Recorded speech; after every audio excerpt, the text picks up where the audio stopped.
When was the last time you seen Tupac? I want to say at the he came to the 5 on It remix. No. He came to the Oregano Flow video shoot. And then I believe that night we went to it gets blurry because I know he came to the Oregano Flow video shoot, him and Suge, and he had a big entourage. But then I also saw him in LA. I don't remember if it was that night or if it was that same summer at the House of Blues at a concert. Yeah. So it was in 96, the summer of 96. How did them conversations go? We just talked about, what he wanted to do. And he was telling me about the music that he had and the music that he was going to do that was already complete. He already had albums done, right? I remember when I at the very beginning, because this was the first time that I saw him after All Eyes on Me came out, right? And I told him that album, I told him I didn't like it so much as I liked his other albums, because it didn't sound like I was used to hearing him. Like normally, if he had a song that was talking about some gangster shit, there was usually a consequence at the end of that record, or there was a balance, of doing dirt, consequences of dirt,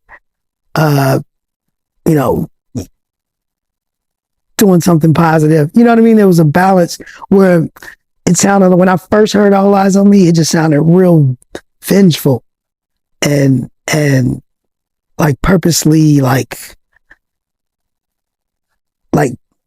I can't even explain it. It just wasn't the same.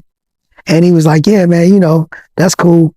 I'm gonna get back to what you're talking about, talking about more like the Tupacalypse Now, or even Strictly for My Niggas, that type of messaging. And then I was like, why you didn't put me on that record? So I was probably mad at that too. But yeah, we had some conversation, and it was deep. It explained some of the questions that I had, but the what I got the most out of it is, like he said, he was wanting to fulfill his obligation of the records that he needed to do, and then he was going to get back. And that record especially, he wanted to get that off his chest, right? You fast forward 26 years later, it's one of my favorite albums, especially this one, right? Classic. But it had to grow on me because I just wasn't used to it when I first heard it. And I told him, and he was like, cool. Hold up, y'all. Now, this is Money B. And he was a close friend and also a collaborator with Tupac. And he's about to explain how Tupac was actually going to leave Death Row and he wasn't going to let Suge Knight control him anymore. So y'all seriously need to listen fully to this interview, because we all had our speculation, and also people are saying this is one of the reasons why Suge Knight allegedly set up Tupac, because he knew Tupac was gonna leave Death Row. So I seriously need you guys to watch the full interview, watch it fully and listen thoroughly, and let me know your thoughts and perspective, because Money B was a close friend of Tupac, and he definitely got some very very interesting details and information, and I believe he knows a lot. So once again, watch the video fully. Remember to drop a like, my people. Drop a like and subscribe. Enough of me talking. I want you guys to check out the rest of the interview and let me know your thoughts and perspectives. Now I love it. Did he ever try to bring you around Death Row? He invited me once or twice he invited me to a video shoot, and he invited me to just come down, but I had heard stories and I just wasn't feeling like I wanted to be around an environment that I couldn't be in control of. Meaning if we're standing there and if I'm talking to Pac and somebody go woo or make some noise and everybody got to run to go do something, I didn't want to put myself in that environment. Not like I wasn't going to go run and do it, but the fact that he would have had to go and run with the pack, right? And I was like, I don't even want to be around that, because I take it personal if you spun off on me on some dumb stuff like that. So I just kind of let it, I was like, I'll see you when you come up here, or when I see you. Do you think Tupac was leaving Death Row?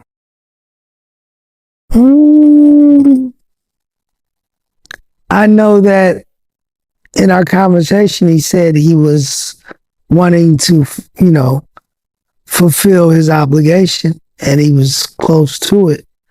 Because when I saw him, even when All Eyes on Me, when we talked about All Eyes on Me, he told me he already had 7 more albums done. Right? I don't even know what his obligation was to Death Row, but anybody that knows Tupac, he is his own person. You know what I mean? So eventually, that having to do what somebody is asking or telling him to do it wouldn't last, right? But then we also know that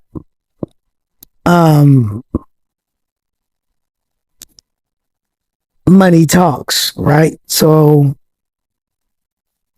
I heard about the Death Row East, and then who knows what would happen with that, right? So, I don't know. This is a question for somebody who was around, like the Outlaws or even Buckshot and Smith and Wesson, and who did the One Nation album. They probably had the last conversations that were had about that. But this is what I do know, that Pac was never going to be controlled for too long. When I say controlled, meaning if the person that runs that label is telling you when you can do this and how you can do this and what you got to do and da-da-da-da-da, that was going to play out eventually, I believe. Right. I mean, if you're saying that he told you that he's almost done with his obligation, I mean, that sounds like a guy that's about to bounce. Well, that doesn't mean that.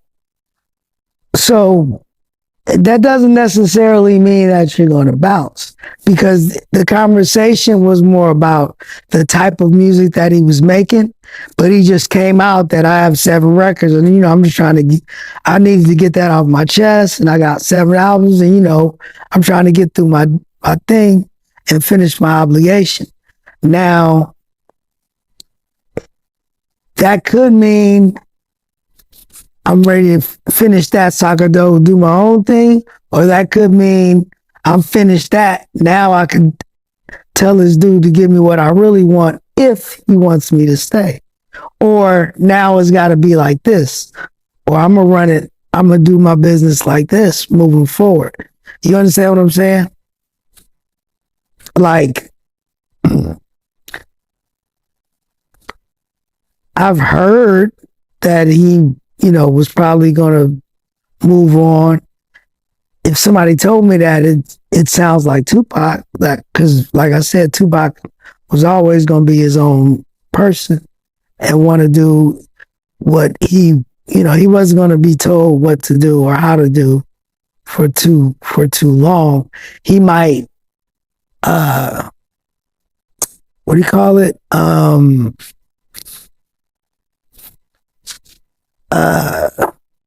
Go along with it to do what he needs to get done, at the same time fulfilling an obligation, and then feel like, okay, I did this, I made all this for you, I did that, now I'm about to go do this, right? So I would be, it felt like that's what he was trying to say, but like I said, you don't know. We don't know. I feel like he would have. No, I very much would not be surprised if Tupac was going to leave Death Row real soon. Because a lot of times we talk about his loyalty, but with that, we don't really speak on the fact that we know he's the type of person that he does not like to be controlled. Anyone who knows Tupac always talks about that. So, as I said, we always talk about his loyalty when it comes on to Suge Knight and the mob and all of that. And that's one of the reasons why he attacked Orlando, because he was loyal to them. He was showing them that, he's always going to be loyal and all of that, because they were the one who were there for him when he was isolated. Right. So as I said, that's his loyalty. But knowing the type of person Tupac was, he wasn't going to stay at Death Row if situation was like how it was we are hearing. I know that kind of sounds like I'm all over the place. Let me rephrase that. I have a strong feeling that Tupac would not have stayed at Death Row without everything was. Because from the stories that I've heard, and especially from what Money B have said, he was obligated to do stuff. And knowing Tupac, he wasn't that type of person.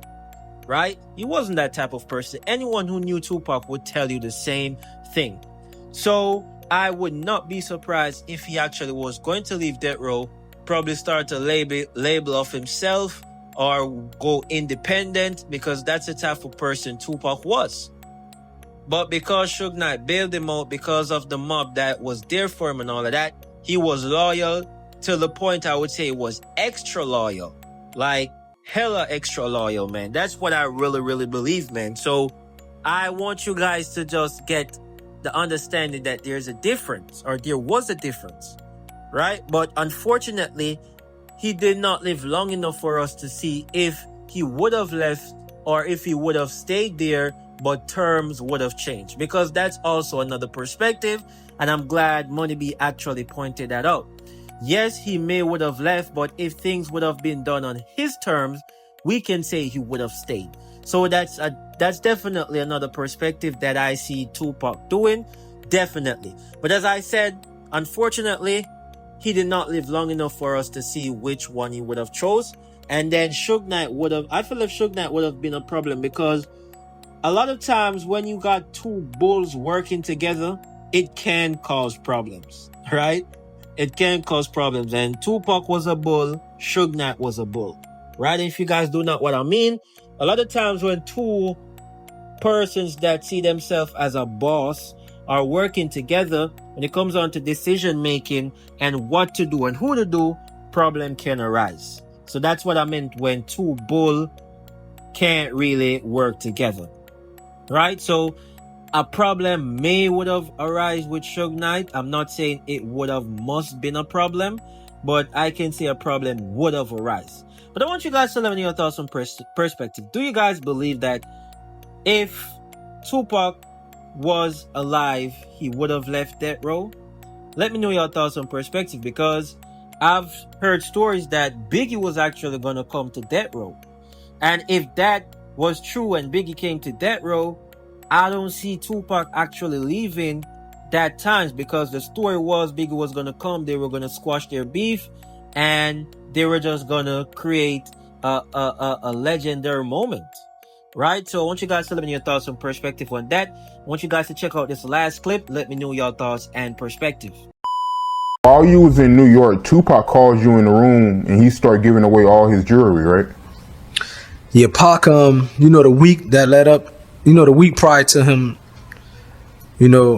returning to Allah, Pac was, he was doing a lot of things that, it was strange. He was, he bought these portable cameras when he was giving out in LA. He was making us take pictures. He was like, look, we don't got enough pictures together. Me talking about him, the Outlaws. So we started just taking pictures around his house, random pictures. And then when he went to New York, he called me to his room. And I think to one of the reasons I believe he done that, because Pac had a military mindset where he believed to reward soldiers. He had that mindset. If a soldier is doing something, they should be rewarded accordingly.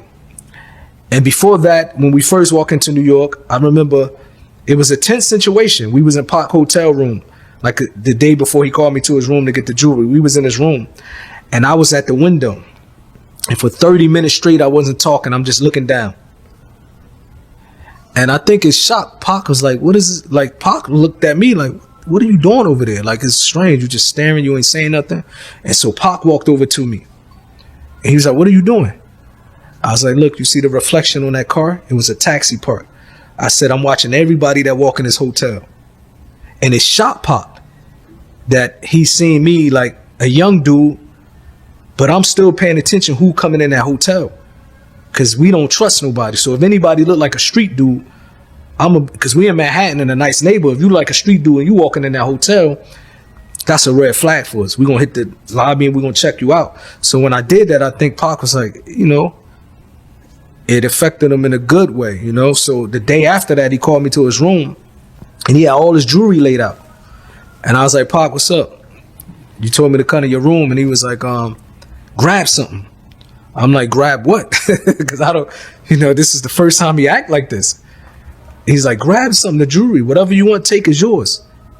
So I grabbed the ring because I didn't want to go for the big stuff. He had Rolexes. I'm talking about diamond Rolexes, watches, bracelets, everything. So I grabbed the ring, the little thing. He's like, man, grab something else. I grabbed the Rolex. It's a Rolex bracelet that he had on All Eyes on Me. I later on gifted it to Mike Epps. I grabbed that. He's like, man, take more. So I grabbed a chain and then I grabbed a ring and then I left. And I went into the hotel lobby. Gaddafi and Edie was out there. They was like, what Pac wanted? Why he called you to the room? I was like, man, Pac acting weird, bro. He just put all his jewelry down and told me to take his jewelry. And I was like, look. And I don't know if it was Edie or Gaddafi. I gave one of them the chain and one of them the ring, and I just kept the Rolex. That later on I gifted to Mike, for, doing some good thing. He did something for me and I wanted to thank him, and, he got the Rolex watch. It's the Rolex that, the bracelet, I mean, the one that Pac had on the All Eyes on Me album cover, And that was days before the Vegas incident, right?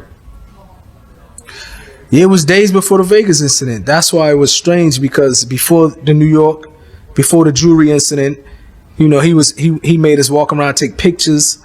He's like, we just don't have enough. We need pictures for memories. We don't have enough pictures with each other.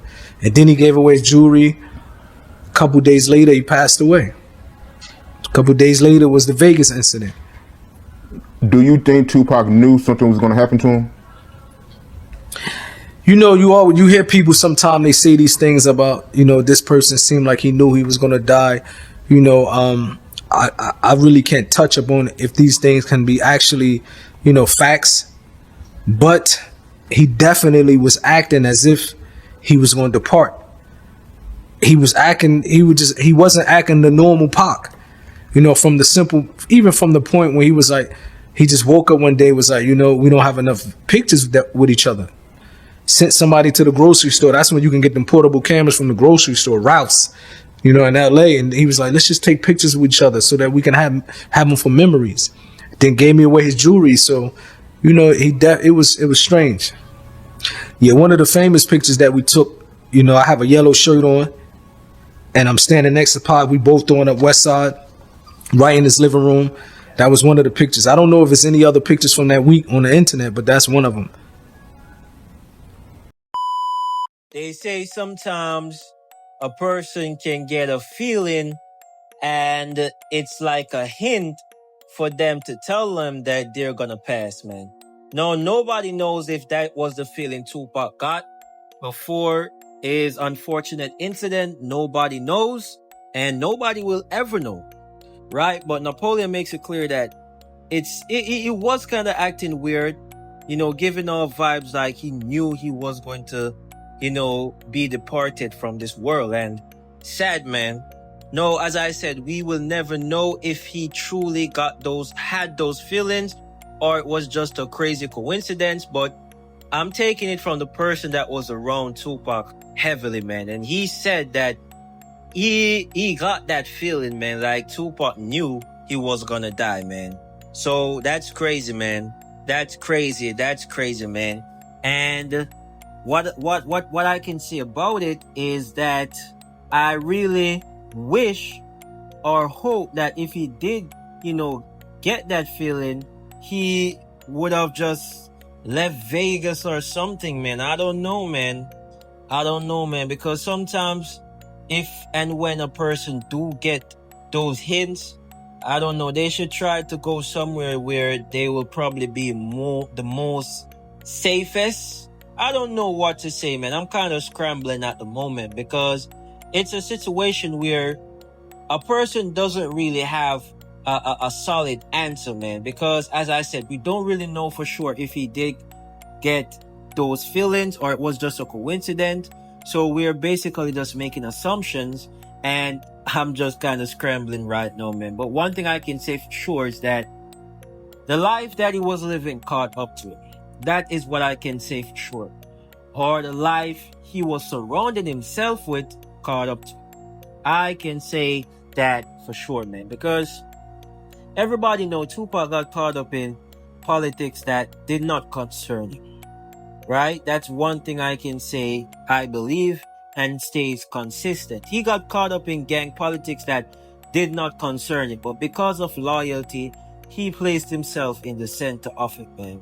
Started screaming MOB and all of that, you know, showing that he's loyal, showing the love for the people that, you know, were beside him when he was isolated, man. So the life definitely caught up to him, and it's sad that we lost a legend so quick, man, because a lot of times I'm like, Tupac and Biggie, they passed so quick, their career wasn't long. Super crazy, man, super crazy. Let me know your thoughts and perspective down in the comment section.